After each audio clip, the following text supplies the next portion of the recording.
Passages in the key of life. Life is a passage from birth to death, made of continuous changes, however well or poorly we note them. We mark in tombstones the date of birth, something none of us choose. There may be a before birth, a between lives, an afterlife, kind of a metaphysical thing. I don't rule that out, but I'm saying for today, I'm speaking in the key of this life, all right? The one that we know and share together. A few choose the date of their death, but these are mostly unfortunate instances, not what the living aspire to. Below the dates on those tombstones or on the columbarium plaque, we may read a few words about the who that belonged to that life or the life belonging to whom. A cold summary, we might say, of an identity. But that life is finished. And from an existential point of view, the very essence of life is that we are never finished. We are always freely making, remaking, or just reconfirming over and over in repetition the person that we are continually becoming. We're only fully become when we can't become anymore, that is to say, when that tombstone goes up.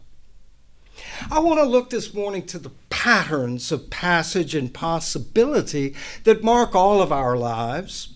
And I want to work from that long arc of life because seen in that context, I believe the stages or eras of my life, even the moments of my life, show their part in that larger picture. They stand out more clearly, and the present shines more brightly with the aura of meaning that I've endeavored to invest my life with. I would say that as Unitarian Universalists, every one of us has a sort of personalized project at the deep meaning that life might add up to, because there's no religious authority that dictates for anyone in this room what the meaning of it all is or has to be. My thoughts, of course, are shaped by theory and critical analysis, but I want to stay in the key of life with real-world examples. And I want to draw mostly from the person that I hope I know the best, me. But I'll conclude with a look at a passage that all of you all, and myself as well, are in the midst of right now. I want to honor Jack's retirement as your minister and your opportunity as a congregation amidst that passage. Very briefly, I don't have a lot to say about that, but that's where I'd like to take us this morning. It was Freud who taught us to look at life's stages through the lens of science, a sort of science anyway. Freud marks a shift in European, Anglo-American thought from tradition as the sole authority, from this is the way it is done, to something that might open into other possibilities as followers of Freud have extended. Thus, our psychology of literature shows us a process of maturation from born to born by, that maturation from infancy through childhood to adulthood, the passages that come to us before we are finally passed on to that grave. Others have gone on in neo-Freudian ways, like Erik Erikson's great studies, especially of adolescence and filling that in, and of Gail Sheehy's passages and new passages, which explore particularly the nuances of middle life and then later adulthood, which Freud had less of pith to say. Viewed as a stage of maturation, the dynamic of life has as its engine through our changes a tension between the self and the society, between, if you want, the id and the superego in Freudian terms, out of which our ego or identity is made. In any case, whether we take it in Freudian, Neo-Freudian, or other terms, There's a need for me as an individual person to have my autonomy and to be a person that's not a rubber stamp of everything else in the world. There is a need and a drive within each of us to be an individual that is my individual uniquely. At the same time, every society demands that its members, its babies, become people who will, in some sense of that word, fit in with that society. We don't on purpose cultivate revolutionaries in most societies. So in that push and pull between the need of the individual to be an individual, the need of the culture for you not to be too individual, right? Out of that we shape and are shaped through the relationships in which we are engaged. First and most of all, perhaps from the caregivers who are the embodiments of what society needs us to be. So through the parents or their surrogates, we absorb that social tradition. We absorb the values and priorities into ourselves so that if it's done well, that's what I want to be. I want to be that successful doctor when I grow up, or whatever the society's values are pointed toward. All right.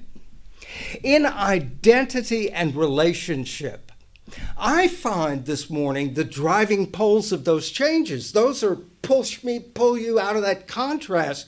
You can make a whole lot of different lives up. We can color that out in the different details of our picaresque lives in various ways. We can have a whole range of colorful individuals within our society, as we find we do. Sometimes the most colorful can even be elected the biggest leader, right? Sometimes.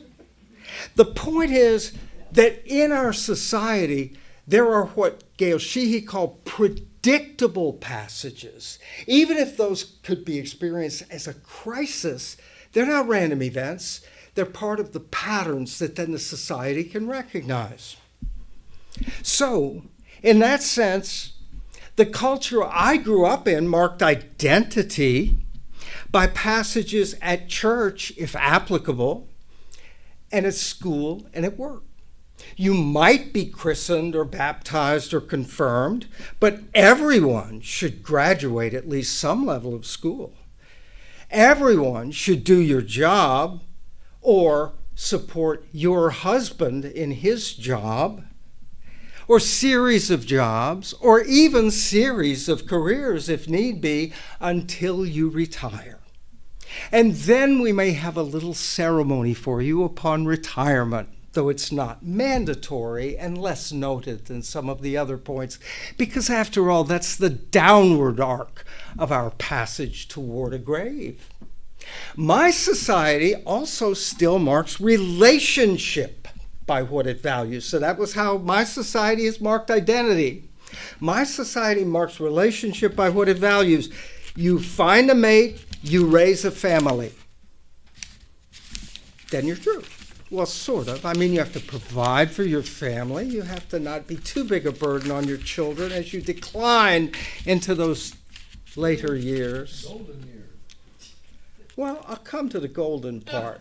My society did not tell me when in 1976, when I graduated from society, that I would feel way better at 71 than I felt at 31, 41, 51, 60. They didn't tell me that was a thing that could happen, all right? So I'm all about the gold today. Don't get me wrong.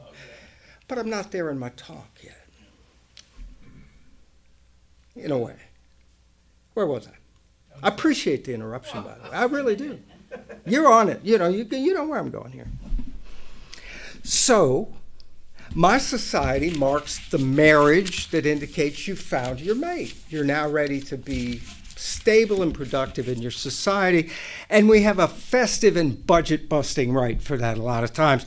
But you don't particularly celebrate your divorce. Then you get to be the proud papa or mama and then the father or mother of the bride or the groom.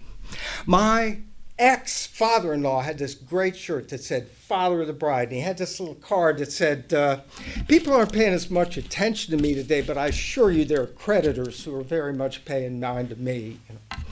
I enjoyed him as father of the bride. Then he passed that T-shirt on to... Anyway, I'll leave that part of the story out. These are the conventional markers, all right? They are my graduation, my retirement, my marriage, the children I have, that kind of thing. Our passage is en route to that grave marker at the end. Yes, the dance of self and society, of individual and relationship, yields very different lives, very different pictures of people. But when I only look at that difference, when I only look at it as a process of maturing through an arc, I'm missing a crucial dimension of our 3 or 4 dimensional life in its real lived meaning. I'm missing the meaning dimension of life. And I want to illustrate that in a way that for me is compelling. A happy Nazi child or Ku Klux Klan baby might well grow up successfully matured into a happy Nazi adult or Ku Klux Klan grand dragon. We've reconciled the tension. Everybody's happy. No.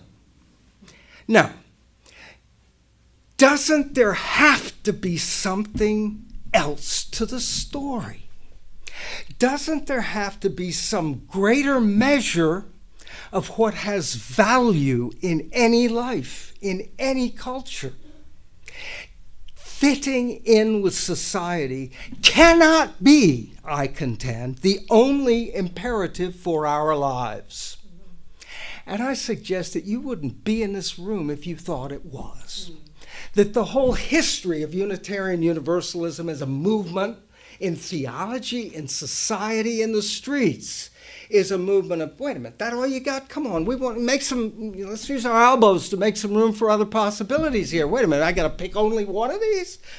Our whole movement is about belief in the transformative power of change and the belief that we as individuals can do that together through time across generations, right? If it's not through time across generations, it's not a movement and doesn't deserve to be a denomination in that sense. But that's what we're about. And we're self-selecting sample because each of us comes to that. Even if we're born into it, we choose it in a self-affirming way, or we come to it from somewhere else or from no religion, whatever we might find our way here in. We come to that because each of us believes that the deeper possibilities of our belonging to something in life can be called spiritual without needing to apologize for that. We're okay going to something that's a legally cognized religion for that instead of just a club somewhere meeting in a library. And we believe that together there are a whole range of even contradictory, conflicting, you can't have them all at once kinds of possibilities that we can draw from in our individual ways. We're all doing something that doesn't fit the mold of just fitting into society. Is that a fair way to talk about us? I hope I haven't offended anyone here. All right, just making sure. We are change agents and spirit seekers who are not trying to read the teacher's manual. Carl Jung's psychology for me is the one that is best driven by the awareness of the importance of that dimension of meaning or higher connectedness in life. You don't need to know much about the history. He followed Jung, was a very close associate, but Joseph Campbell in a more contemporary sense, and his analysis of mythology and the role of the hero and other kinds of things. We can see it in Disney films. We can see it all over the place, that increasingly, during my adult lifetime particularly, we've absorbed the way of looking at life, the stories, the values, the more open interpretations that Jung brought to that dialogue in scholarship and in his own individual life. So that brings me to 1976. After I had discovered Jung, started reading Jung, and was I drank a lot of Jung as a late undergraduate. One of the passages of identity that society in my life has marked is graduation. And in an earlier time, I think high school graduation, and for many people, high school graduation will be, well, what are you going to do? But in my life and my family, there wasn't any what are you about graduating from high school. It's like you got to be smart enough to have enough grades to be able to go to college. And of course you want to go to college. So that was not a conflict between the expectations of my family or my society and myself. What I major in might turn out to be a little bit of that. You know, not everybody's saying, please, major in philosophy. We need more people like that. In any case, 1976 was a year when, in my graduating from college, I had majored in philosophy and didn't have a clue what I was going to do. Because from the time I was old enough to even think about it, I thought, I don't want a job in this society particularly. I don't feel like there's a niche I fit into real well. I could say I could do that or could do that, but I did not have a career aspiration. I had some friends as an undergraduate in college. I loved the radio station. And some of them were talking about getting together and doing a grassroots kind of thing, getting together and finding a radio station they could buy. It's like, I don't want to sell ads and do this community thing. I like this highfalutin underground FM radio, but that was all being bought out by Clear Channel and other corporates, right? Freeform radio was going to be dead before I got a paycheck out of it in any way, shape, or form. So I couldn't really look to that love. So when I graduated, I didn't have anything I wanted to do.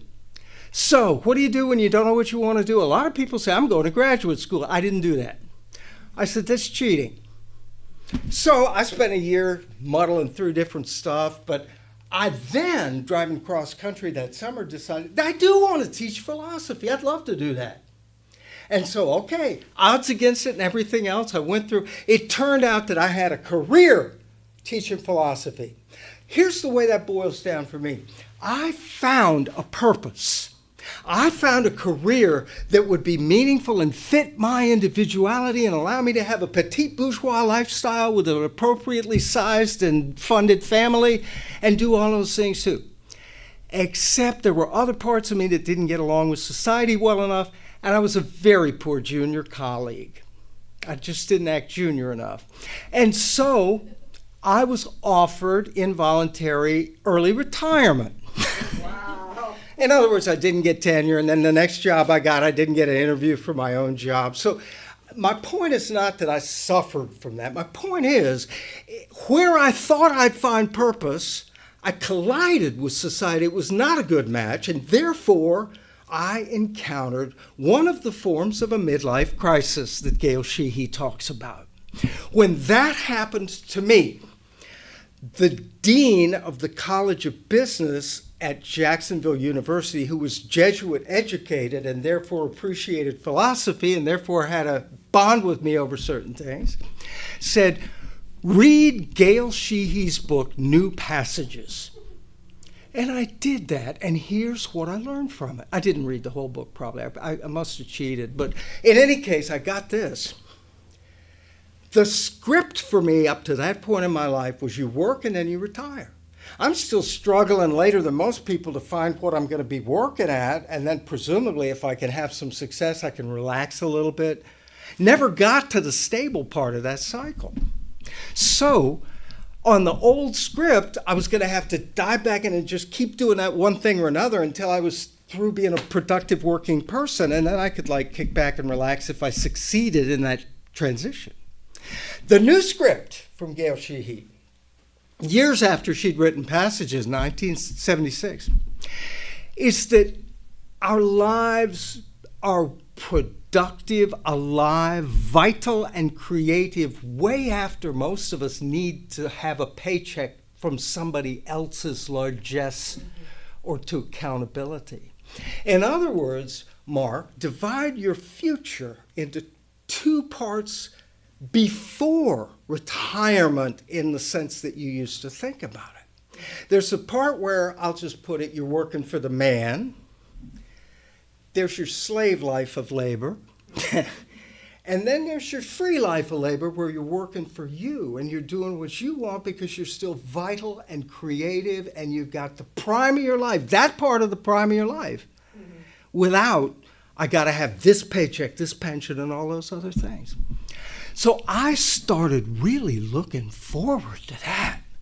And then it was a different challenge. Then it was, okay, I got to get through this next part of my life for enough years to feed the family and do these things. But I had a purpose out there, even if I had to do stuff that didn't suit me real well. Well, my particular changes aren't that important to my talk, but I wanted you to understand that that was the moment that blew everything open. And now I find myself, later than I perhaps thought, still engaged in that same purpose, but tremendously animated by a sense of what my book will be, because Unitarian Universalist pulpits, very much including this one and the one I used to be in at a different part of town with you all, that's very much what has allowed my identity to kind of glom onto and develop the gravy of that purpose that I hope I'll be able to serve before too long. The other dimension that in my life didn't quite go by the book and that I think is illustrative in certain ways, the marry, have kids kind of relationship part of that was different for me in a couple of ways. First of all, we do not still, and certainly when I was young, we do not celebrate first love. It is sentimental, it is indulgent, it is naive, it is blind, and it's probably just puppy love anyway. We trivialize first love. The passion, the depth of feeling, the transformation of my personality that I experienced at the age of 16 in that first love changed me more than anything else in my life after the age I can remember back to. Why? Because I was an immature boy who was trained through different social things to be like a boy, to have walls up around who I was, and to deal with my feelings and anything else that would get soft if you opened it up in a really defensive, closed way that you then have all these different masks you played around so nobody could see into you. So the thing that happened when I fell in love at the age of 16 with a remarkably precocious girl who played Joni Mitchell on the piano and was just really something, I got to credit her with opening the side of me that is the softer, open yin side of the yang I had been in the Taoist terms of a balance of those kinds of things. So on the one hand, my first love was more transformative of my identity. Then when I got married, for all the right reasons about the deep connections there, we completed our marriage in 25 years. People are like, oh, it didn't work, we got divorced. No. We did what we set out to do, and our daughter's great, and we're close, and we're still family. It only took 25 years for us instead of a lifetime to do that. And not only was the end of our marriage amicable, it was voluntary, it was intentional. When we first got married, my then wife said, whenever we're disagreeing, let's go with the highest spiritual thought. We ended our marriage the same way. So that brings me to now. And again, by the old scripts, okay, well, of course, there's a golden age where people can find a quiet, serene, little romantic relationship that takes the place of what they once had, or they can settle into some golden I'm not about Twilight, I'm sorry.